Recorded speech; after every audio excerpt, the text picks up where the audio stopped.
Hebrews chapter 4. எபிரேயர் 4 ஆம் அதிகாரத்திலே பார்க்கிறோம். There remains a Sabbath rest for the people of God. தேவனுடைய ஜனங்களுக்கு இன்னும் ஓய்வு செய்கிற நேரம் வருகிறபடினாலே என்று பார்க்கிறோம். 4:9.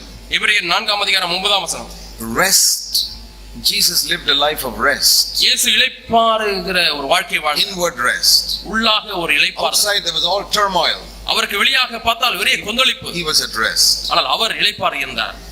Can you go into a house where is all turmoil and confusion and be at rest? ஒரு குடும்பத்துக்குள்ளாக நீங்கள் செல்கிறீர்கள், அங்கே பார்த்தால் குழப்பமும் கொந்தளிப்பும் இருக்கிறது, ஆனால் நீங்களோ இளைப்பாறு இருக்க முடிகிறதா? Can you sit in a room where 10 people are accusing you of all types of things and be at rest? ஒரு அறையிலே 10 பேர் உட்கார்ந்து உங்களை பல குற்றச்சாட்டுகளை சொல்லிக் கொண்டே இருக்கிறார்கள், நீங்களோ இளைப்பாறு இருக்கிறீர்கள், முடியுமா? That is Christianity. இதுதான் கிறிஸ்தவம். You can't do it.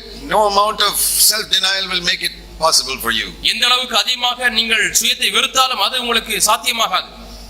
The Holy Spirit does it. பரிசுத்த ஆவியானவர் அதை செய்கிறார். Jesus, the angel told Mary, the Holy Spirit will come upon you and he'll do it. பரிசுத்த ஆவியானவர் மீது வருவார், அவர் அதை செய்வார் என்று தூதன் சொன்னார். How can this be? We ask today. இன்றைக்கு நாம் கேட்கிறோம், இது எப்படி முடியும்? Same question Mary asks. மரியாள் கேட்ட அதே கேள்வி நாமும் கேட்கிறோம். The Holy Spirit will come upon you. பரிசுத்த ஆவியானவர் மீது வருவார். Now if I want to be like Mahatma Gandhi, I don't need the Holy Spirit. Mahatma காந்தியை போல நான் வாழ வேண்டும் என்று சொன்னால் எனக்கு பரிசுத்த ஆவியானவருடைய உதவி தேவையில்லை. I can get a very good testimony before people that I wear a little simple dress and எளிமையான ஒரு ஆடை அணிந்து நான் அப்படி எளிமையான வாழ்க்கை வாழ்ந்தால் நல்ல பெயரை நான் பெற்றுவிடலாம். simple food. நல்ல எளிமையான ஆகாரம் புசித்து. Well, he was a good man and a great man, and I think he was 100 times better than most Christians I have met.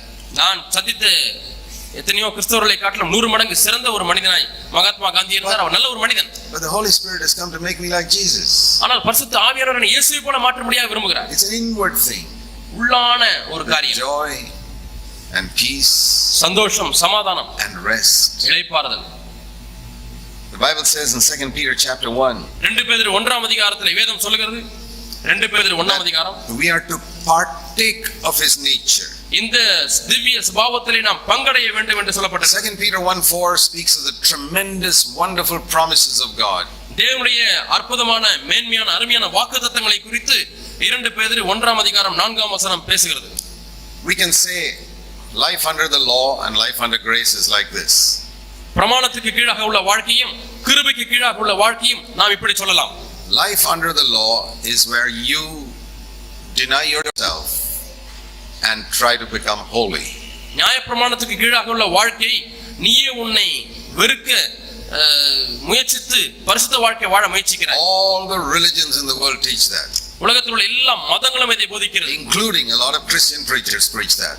கிறிஸ்தவ பிரசங்கியர்களையும் சேர்த்து தான் நான் சொல்லுகிறேன். Deny yourself. உன்னை நீ வெறு. Discipline yourself. ஒழுக்கமாய் நட. Fast. உபவாசி. ஜெபி. Read the Bible. வேதவாசி. Do all these things. இதெல்லாம் செய். And gradually you will become holy. கொஞ்சம் கொஞ்சமாக நீ பரிசுத்தமாகி விடுவாய்.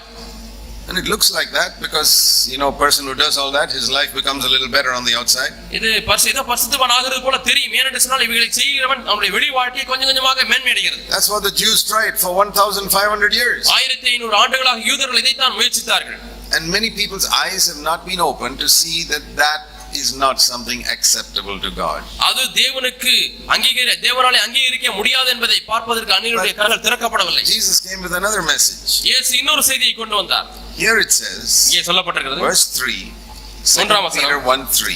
2 பேதுரு 3 ஆம் அதிகாரம் 1 ஆம் அதிகாரம் 3 ஆம் God's divine power has given us that which pertains to everything pertaining to life and godliness. ஜீவனுக்கும் தேவபக்திக்கும் வேண்டிய யாவற்றையும் அவருடைய திவ்ய வல்லமையானது தெய்வீக வல்லமையானது நமக்கு தந்தருளினது. As the power of the Holy Spirit comes and gives me what I can never produce myself. நானாக உண்டாக்காத ஒரு காரியத்தை பரிசுத்த ஆவியானவருடைய வல்லமை வந்து எனக்கு தருகிறார். That is clearest example is Mary.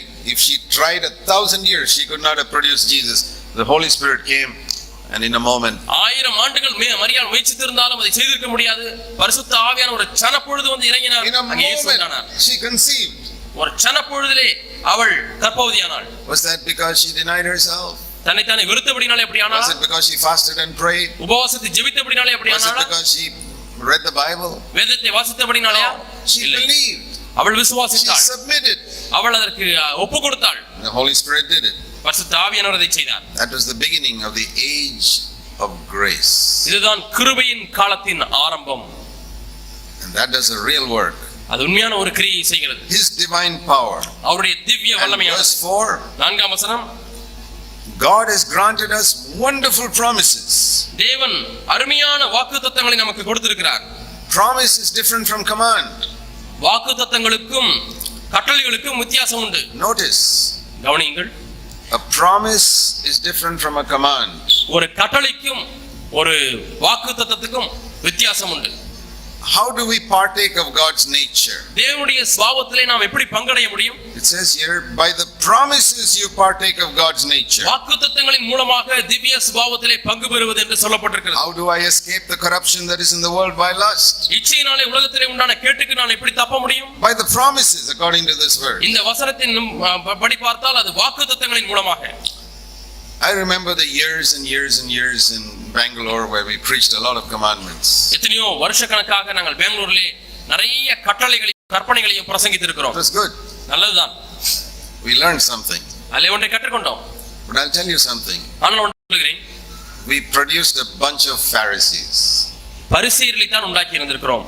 Their life was much better than all the other denominations. மற்ற சபை மக்களை காட்டிலும் இவருடைய வாழ்க்கை எவ்வளவு மேன்மையானதா இருந்தது. Just like the Pharisees in the synagogue, their life was better than all the other nations of the world. தேவாலயத்திலே உள்ளதான பரிசேயருடைய வாழ்க்கையை பார்க்கும்போது உலகத்தில் உள்ள எத்தனையோ நாட்டின் மக்களை காட்டிலும் அவருடைய வாழ்க்கை மேன்மையானதா இருந்தது. It was a result of human effort. அது மனுஷீக முயற்சி நிமித்தமாய் வந்தது.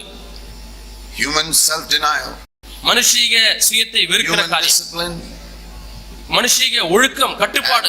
Human taking up the cross. மனுஷீகமாக சிலுவை சுமப்பது. We were trying to produce the divine nature. நாமாகவே தெய்வீக சுபாவத்தை உள்ளே உண்டாக்க முயற்சிப்பது. And we tried. நாங்கள் முயற்சித்தோம். But we didn't succeed. நாங்கள் வெற்றி பெறவில்லை. It made us proud. பெருமையாக தான் எங்களை மாற்றியது. The meetings were heavy. கூட்டங்களே பாரமானதாய் மாறிவிட்டது. And the preaching was heavy. பிரசங்கமும் பாரமானதாய் And மாறிவிட்டது. it brought condemnation. அது ஒரு விதமான குற்ற உணர்வு. But I'm giving a testimony. நான் ஒரு சாட்சியை தான் சொல்லுகிறேன். நான் சொல்லுகிறதெல்லாம் உண்மைதான். In 2 Corinthians 3 it says Old Testament ministry was a ministry of condemnation. 2 கொரிந்தியர் 3ஆம் அதிகாரத்திலே வாசிக்கிறோம், பழைய உடன்படிக்கையினுடைய ஊழியமானது அது ஆக்கினைக்குள்ளாக தீர்க்கிற ஊழியம். Here it says about promises. ஆனால் இங்கே பார்க்கும் பொழுது வாக்குத்தத்தங்கள் என்று By பார்க்கிறோம். the promise I don't produce the divine nature, I partake of it. இங்கே வாக்குத்தத்தத்தின் மூலமாக தெய்வீக சுபாவத்தை உண்டாக்குவதில்லை, ஆனால் அதிலே பங்கு பெறுகிறேன். Can you tell me the difference between baking a cake and eating a cake? ஒரு கேக்கை செய்வதற்கும் ஒரு கேக்கை சாப்பிடுவதற்கும் உள்ள வித்தியாசத்தை சொல்ல முடியுமா? Baking a cake is more difficult. கேக்கை அந்த கேக் அவன்லே செய்வது என்பது ரொம்ப கஷ்டம். Eating it is easy. சாப்பிடுறதுன்னா ரொம்ப easy. Which do you like? உங்களுக்கு கேக் செய்யறது பிடிக்குமா, கேக் சாப்பிடுறது பிடிக்குமா? I like eating it. I don't like baking it. நான் சாப்பிடுறதா எனக்கு பிடிக்கும். கேக்க நான் போய் செய்யறதுலாம் ரொம்ப கஷ்டம். A lot of people are trying to produce the divine nature. நிறைய பேர் இப்படித்தான் தெய்வீக சுபாவத்தை எப்படியாவது செய்யணும்னு பார்க்கறாங்க. They hear about joy in the meeting, or say now we must go and have joy. கூட்டத்துல சந்தோஷமா இருங்கள் கேக்குறாங்க, உடனே வீட்ல போய் எப்படியாச்சும் சந்தோஷத்தை உண்டாக்கணும்னு பார்க்கறாங்க. They hear about peace and say now we must act like we are in peace. சமாதானத்தை பத்தி கேக்குறாங்க, ஓஹோ இப்ப நம்ம சமாதானமா இருக்கிறது போல நடிக்கணும் அப்படி சொல்லி அப்படியே முயற்சி It's செய்றாங்க. all on the outside. எல்லாமே வெளிப்பிரகாரமாக தான். It's like these Bollywood actors. Hollywood நடிகர்களை போல They act, in some. அவங்க திரைப்படத்துல நடிக்கிறாங்க. It's not real. It's not from within. அது உள்ள இருந்து அப்படி வரதில்லை, ஏதோ நடிப்புக்காக அப்படி செய்றாங்க. The real divine nature comes from within. உண்மையான திவ்ய சுபாவமானது உள்ளாக இருந்து வெளியே வரும். Like from Mary's womb Jesus came. மரியாளுடைய கர்ப்பத்திலிருந்து இயேசு வந்தது போல. With joy, சந்தோஷம், peace. சமாதானம். There was no condemnation there. அதிலே குற்ற உணர்வு இல்லை. By these promises we partake of God's nature. இந்த வாக்குத்தத்தங்களின் மூலமாக நாம் திவ்ய சுபாவத்திலே பங்குள்ளவர்களாய் மாறுகிறோம். Look at all these verses. இந்த வசனங்களை எல்லாம் கவனித்து பாருங்கள். Kingdom of God is righteousness and joy. தேவனுடைய ராஜ்யமானது நீதியும் சமாதானமும் Kingdom of சந்தோஷமும் God இருக்கிறது. is righteousness and peace. These are tests. தேவனுடைய ராஜ்யமானது நீதியும் சமாதானமும், இவையெல்லாம் சிறு சிறு சோதனைகள். Tests by which we can find out have we got the real righteousness or உண்மையான not. நீதியை பெற்றோமா இல்லையா என்பதை கண்டுபிடிப்பதற்கு பயன்படுத்தக்கூடியதான சிறு சிறு சோதனை. My yoke is easy, my burden is light. என்னுடைய நுகம் மெதுவாயும் என்னுடைய சுமை லகுவாயும் இருக்கிறது. Are you getting a easy yoke or a heavy yoke? உங்களுக்கு மெதுவான நுகம் கிடைக்கிறதா அல்லது பாரமான நுகம் கிடைக்கிறதா? Is the burden you're getting light or heavy? உங்களுக்கு கிடைக்கிறதான சுமையானது பாரமா இருக்கிறதா லகுவா இருக்கிறதா? Jesus' yoke is easy, his burden is light. Don't receive a burden that is heavy from anybody. இயேசுவுடைய நுகமானது மெதுவாயும் இயேசுவுடைய சுமையானது லகுவாயுமா இருக்கிறது. வேறு யாரிடத்திலிருந்தும் நீங்கள் நுகத்தையும் சுமையையும் பெற வேண்டாம். How do you know whether you got the truth? சத்தியத்தை பெற்றுக்கொண்டோம் என்று எப்படி அறிவது? The truth will make you free from sin. சத்தியங்களை பாவம் செய்வதிலிருந்து விடுதலையாக்குகிறது. Inwardly, உள்ளாக, not outside. வெளிப்பிரகாரமாக அல்ல. Outside means nothing. வெளிப்பிரகாரமா என்றால் அது ஒன்றுமே இல்லை. Outside will just make you a good sadhu. வெளிப்பிரகாரமாக நீங்க அப்படியே ரொம்ப பரிசுத்தமா நினைச்சீங்கன்னா உங்களை சாதுவாக தான் மாற்றும். I don't want to be a sadhu. நான் சாதுவாக இருக்க விரும்பவில்லை. I'm not interested in being a sadhu. நான் சாதுவாக இருப்பதற்கு எனக்கு விருப்பமே இல்லை. I'm interested in being like Jesus. நான் இயேசுவை போல இருக்க விரும்புகிறேன். Jesus is very different from a lot of sadhus. எத்தனையோ சாதுக்களை காட்டிலும் இயேசு வித்தியாசமானவராய் இருந்தார். He had something inside. அவருக்கு உள்ளாக ஒன்று இருந்தது. It was not on the outside. வெளிப்பிரகாரமாக இல்லை. Are you producing or are you partaking? நீங்கள் இப்பொழுது நீங்களாக உற்பத்தி செய்கிறீர்களா அல்லது பங்கு பெறுகிறீர்களா? Do you think the servants in Cana could produce the wine? அங்கே கானா ஊர்ல இருந்ததானே அந்த கல்யாணத்திலே அவர்கள் திராட்சரசத்தை உற்பத்தி செய்தார்களா? No, they could not produce the wine. அவர்களால் திராட்சரசத்தை உற்பத்தி செய்ய முடியவில்லை. And here's the water, Lord. ஆண்டவரே, இங்கே தண்ணீர் இருக்கிறது. That's my life. இதான் என்னுடைய வாழ்க்கை. 100 years will not make it into wine. 100 வருஷம் காத்திருந்தாலும் இந்த தண்ணீர் ரசமாக மாறாது. But you can do it. ஆனால் உம்மாலே முடியும். I cannot do it. என்னாலே முடியாது. But I trust you to do it. ஆனால் நீ செய்ய முடியாது நான் நம்புகிறேன். And he does it. அவர் செய்கிறார். Can you trust that the Lord can take your water and make it into wine? உங்களுடைய தண்ணீரை ஆண்டவர் எடுத்து திராட்சரசமாய் மாற்றுவார் என்று நீங்கள் நம்ப முடியுமா? That is New Testament Christianity. That is the meaning of the first miracle. இதுதான் புதிய ஏற்பாட்டு கிறிஸ்தவம். இதுதான் அந்த முதல் அற்புதத்தினுடைய விளக்கம். And what did the angel tell Mary? அந்த தூதன் மரியாளுக்கு என்ன சொன்னான்? Verse 30. 30ஆம் வசனம். Now all of you who are listening, you must listen to this word. என்னை கவனிக்கிறவங்க எல்லாரும் இந்த வசனத்தை கண்டிப்பா கேளுங்க. The last part of verse 30. 30ஆம் வசனம். You have found favor with God. நீ தேவனிடத்தில் கிருபை பெற்றாய். I wish I could call all of you one by one here. நான் விரும்புறது என்னன்னா உங்க எல்லாரையும் ஒவ்வொருத்தரா இங்க வர சொல்லி one by one ஒவ்வொருவருக்கா and say, brother, சகோதரனே, you have found favor with God. நீ தேவனிடத்தில் கிருபை பெற்றாய். Sister, சகோதரியே, you have found favor with God. நீ தேவனிடத்தில் கிருபை பெற்றாய். Because when I say generally, you may say, oh, that for other people, not for me. ஏன்னா பொதுவா இங்க இருந்து நான் பேசிட்டு இருக்கேன்னா ஓ இது வேற யாரோ சொல்றாங்க, பக்கத்துல வரவங்க சொல்றாங்க, இது எனக்கு இல்ல அப்படி நீங்க நினைச்சிருவீங்க. I wish I had the time to come. எனக்கு நேரம் இருந்தா ஒவ்வொருத்தருக்கா நான் வந்து சொல்லணும்னு நினைக்கிறேன். You, நீ not the other person that side, this side. பக்கத்துல இருக்கிறவங்க இவர் இல்ல அவர் இல்ல அல்ல.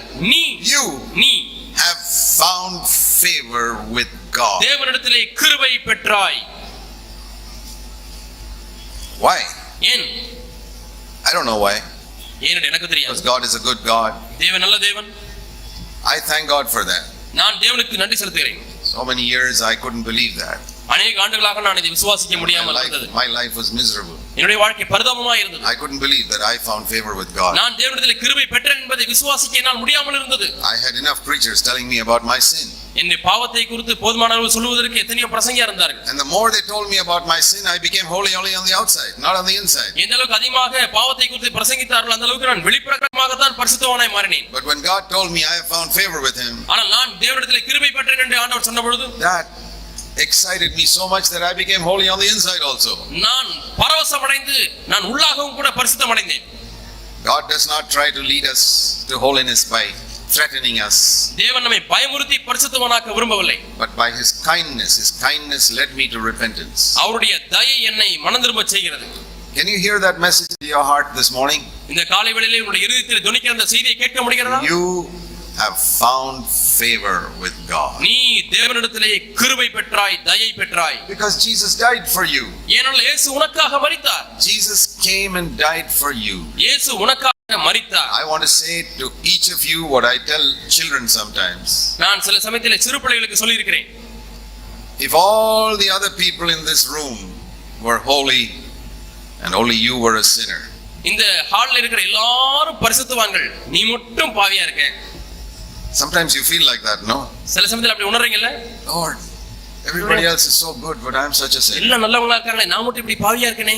I feel like that sometimes. சில சமயத்துல நான் அப்படி உணர்றேன். Lord, ஆண்டவரே, everybody else seems to be good, but I feel so much sin in my life. எல்லாரும் பார்த்தா நல்லா இருக்கிறது போல இருக்காங்க, ஆனா எனக்குள்ள எவ்வளவு பாவம் இருக்கிறது உணர்றேனே. Then I believe that even if I was the only sinner in the whole world, Jesus would have come and died for me. இந்த முழு உலகத்திலேயும் நான் தான் ஒரே ஒரு பாவியாக இருந்தாலும் சரி, ஆண்டவர் எனக்காக இந்த பூமிக்கு வந்து மரித்து இருந்திருப்பார். That's how much he loves you. அந்த அளவுக்கு அதிகமாக உன்னை நேசிக்கிறார். If you were the only sinner in the whole world, இந்த முழு உலகத்திலே நீ ஒருவன் மட்டும் தான் பாவி என்று இருந்தாலும் கூட, Jesus would have come from heaven and died only for you. இயேசு பரத்திலிருந்து இறங்கி வந்து உனக்காக மரித்திருப்பார்.